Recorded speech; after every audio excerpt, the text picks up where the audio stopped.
Un Xesús afeminado. Así como titulo estas liñas puiden ler nos xornais a quen se manifesta contrario ao cartel da Semana Santa sevillana. Un Cristo afeminado proclaman como forma de crítica. Ideas e comentarios que tamén se reproducen nas mesas do noso país con referencia a formas de ser e de vivir distintas á propia. Os xudeus agardaban en tempos de Xesús ao Mesías prometido, un unxido elixido por Deus que o salvase do exilio, restaurando o reino de Israel, expulsando o invasor. Cristo, rodeándose de fariseos, saduceos e pecadores, optou nas súas accións e oracións polo pacifismo de quen retrata ao outro na súa barbarie. Desde que Xudea estivo suxeita á autoridade romana no ano 63 a.C., os xudeus efectuaron máis de 60 intentos de rebelión para recuperar a soberanía sobre o territorio.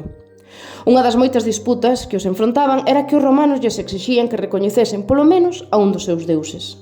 O que para os xudeus era un profundo problema teolóxico, xa que mantiñan un pacto inquebrantable con Yahvé, para os romanos era un problema político que sentaba un perigoso precedente nos restantes dominios.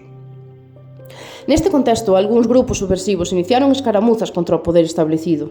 Os celotes comezaron como movemento político-relixioso principiando o século I despois de Cristo, opoñéndose firmemente ao goberno romano e a quen colaborase con el.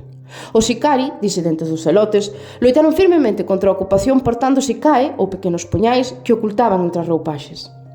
Estas revoltas produciron numerosos desastres, incluído a destrucción do templo, o éxodo e o suicidio en masa de Masada.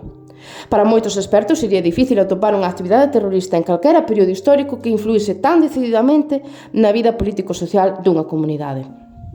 Xesús, entregado polos seus a unha Roma que lavou as mans, nunca foi o que se esperaba dele. Foi máis. O único que sabemos polos escritos é que en tempos de violencia ele optou pola paz e a humildade.